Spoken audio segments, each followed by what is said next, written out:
Imagine the girls round town assemble, the traveler's son, they come asking where he came from, 'cause they watched him washing his face near the pond, a curious boy, and they wonder where he came from. He says, I've seen the world's most beautiful places, still I feel as if I'm a walking machine, watching it all through a screen. There is nothing in between. To me, this might as well not be real.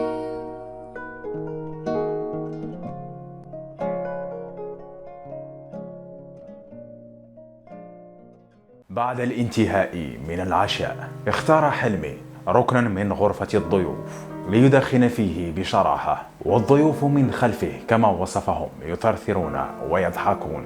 بدأ صوت البيانو يعلو من أقصى الغرفة، فظن حلمي بأنه الراديو، لأن البيانو الذي في بيتي ليس أكثر من مجرد قطعة أثاث يغلفها التراب من سنين. ولكنه فوجئ عندما رأى بأنها نادية زوجة السيد عزيز هي التي كانت تعزف، ودهش حلمي لذلك لأنه طوال الحفلة لم يفطن لوجودها. كانت صامتة ولم تنطق بتاتا ولو بكلمة، وكانت تجلس على يساره أثناء العشاء، لذلك لم ينظر إليها. كان زوجها يقف على مقربة من حلمي ينفث دخان سيجارته الكبيرة قائلا: زوجتي نادية عازفة بيانو ممتازة جدا. صفقت لها أمينة وهتفت: عزفك رائع.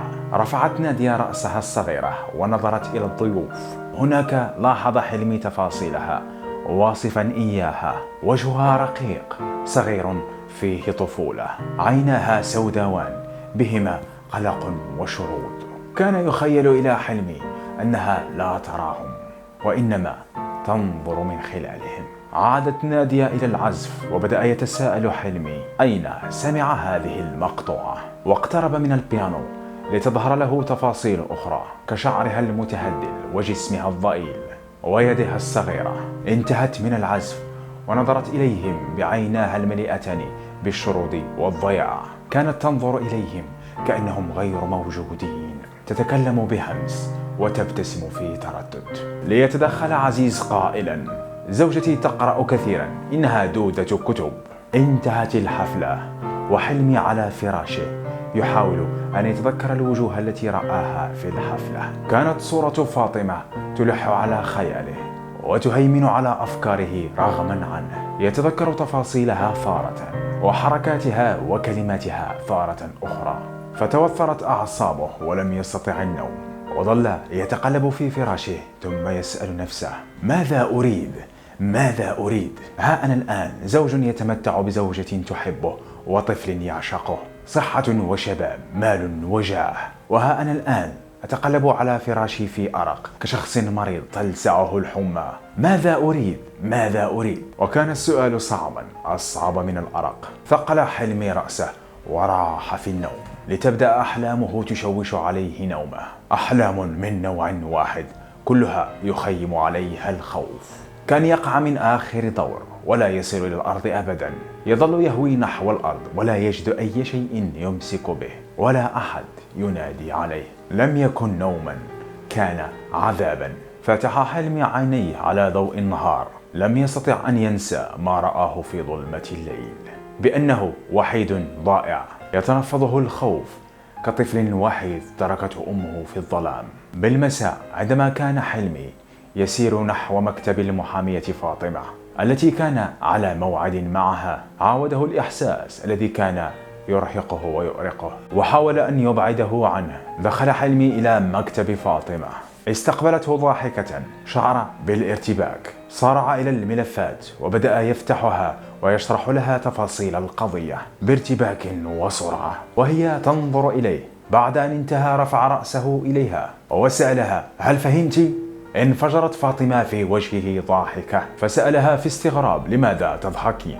أخبرته أنك كنت جديا، ولو رأيت شكلك لضحكت على نفسك أيضا. تدخل متجهما وفي يدك الملفات كأنك النائب العام، ثم تضرب الملفات على المكتب، تمضي في القراءة بصوت عال، ثم تسألني كتلميذة: هل فهمت؟ أراهن أنك لم تفهم كلمة واحدة مما قلته. تراخت أعصاب حلمي دفعة واحدة وابتسم رغما عنه، وبدأ ينظر في جنبات الغرفة وذكورها، وكان واضحا أن كلاهما لا يهتمان بالقضية ويريدان مواضيع أخرى للحديث فيها. صبت له الشاي وبدأ يزول عنه الحرج، فقال وهو يدير رأسه: مكتبك جميل، لا يظهر بأنه مكان تناقشن فيه القوانين، إنه صالون لترد فاطمة.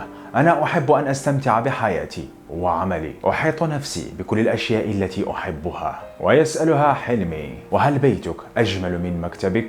لتجيب: أجمل بكثير. يجيب حلمي: زوجك رجل سعيد. ضحكت فاطمة ضحكة جافة وقالت: زوجي طلقته منذ زمن، إن الحرية أجمل شيء في الدنيا. هل جربت حياة العزوبية؟ ليقول حلمي: لا. تجيب فاطمة: أنت مسكين، ضاع نصف عمرك. إن أجمل شيء في الحياة هي أن تعيش ولا تعرف ماذا يحدث لك غدا. ويسألها حلمي: ألا تخافين من كلام الناس؟ تعيشين هكذا مطلقة في بيت كبير وحدك؟ لتجيب فاطمة: من هم هؤلاء الناس الذين سأعمل حسابهم؟ كل الناس كذابون، منافقون، ثرثارون، تافهون. أنا أعطي لهم المثل ويمشون خلفي ويقلدونني. إن كل جارة من جاراتي تتمنى أن يكون لها مكتب مثل مكتبي، وعمل ناجح، وزوج تطلقه وتعيش حرة مثلي، ولكنها تقول كلاما آخر حسدا وكذبا. أتريدني أن أحسب حسابا لمثل هذه المرأة؟ إني أعيش حياة واحدة، فكيف أتنازل عنها لامرأة ثرثارة لمجرد أن ترضى عني؟ وماذا يساوي هذا الرضا الكاذب؟ فيسألها حلمي: لماذا حدث هذا الطلاق بينك وبين زوجك؟ تضايقت فاطمة وأجابت في برود: لأنه رجل مغفل مثل كل الرجال المغفلين، يريدني جارية لا زوجة، يريد أن يلهو ويلعب كيف يشاء. عندما يعود للبيت يجدني راكعة عند قدميه. وقال لها حلمي في هدوء: هل كنت زوجة مخلصة؟ فأجابته وهي تضحك ضحكة مقتضبة: إن الإخلاص تعقل لا داعي له، إنه أحيانا يلائم المرضى والمقعدين وأصحاب الأعمال الذين لا يجدون وقتا لأن يعيشوا ويستمتعوا. ثم انتفضت وقالت بغيظ: لماذا تطالبون المرأة وحدها بأن تكون المخلصة؟ لماذا لا تطالبون الرجل بالإخلاص؟ لماذا تغفرون له عندما يخطئ ولا تغفرون للمرأة؟ يجيب حلمي: لأن المرأة تحمل ثمرة خطئها، لأن خيانة المرأة معناها طفل غريب في العائلة. لترد فاطمة: خيانة الرجل أيضا معناها طفل غريب في عائلة أخرى. يجيبها حلمي: عائلة أخرى بعيدة عنا. وتقول له فاطمة: يا سلام، ألا تحس بأنك تستحق الشنق وأنت تقول هذا الكلام الفارغ؟ وعادت تضحك وقالت له: إذا كان الأطفال هم المشكلة فيمكن أن نلجأ إلى موانع الحمل. يجيبها حلمي: هذا هو الانحلال بعينه. تصوري زوجة تحمل في حقيبتها موانع الحمل. هل يمكن لزوجة مثل هذه أن تهتم بالأطفال والبيت؟ وترد فاطمة: ولماذا لا تقولون هذا الكلام لأنفسكم يا رجال؟ ألا تحملون مثل هذه الأشياء في جيوبكم؟ ألا تحمل أنت الآن مثل هذه الأشياء في جيبك؟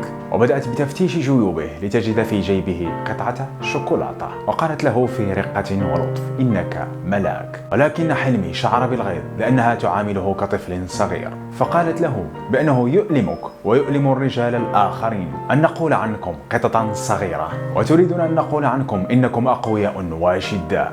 هل تريد أن تكون مثل زوجي يختال بعضلاته؟ إنه مقزز. أنا أحب الرجل رقيق المشاعر مثلك. لا تحاول أن تلبس فروة الأسد أمامي فشكلك سيصبح مضحكا. فأخذا يضحكان هما الاثنان، فأمسكا ببعضهما وتبادل النظرات بمودة وسعادة. ووقع حلمي وفاطمة في الخطيئة حيث دفعته الشهوة لخيانة أمينة، لكن لم تدم الخيانة طويلا، فسرعان ما أحس حلمي بالملل من فاطمة وتركها. ولقد أحس بالندم وأنه يعيش في متاهة، لأنه أصبح مخادعا خائنا، حيث خان زوجته بدون مبرر، وبدأ السواد يخيم على أفكاره، وهو يحس أنه ضائع وأن العالم كله سواد في سواد.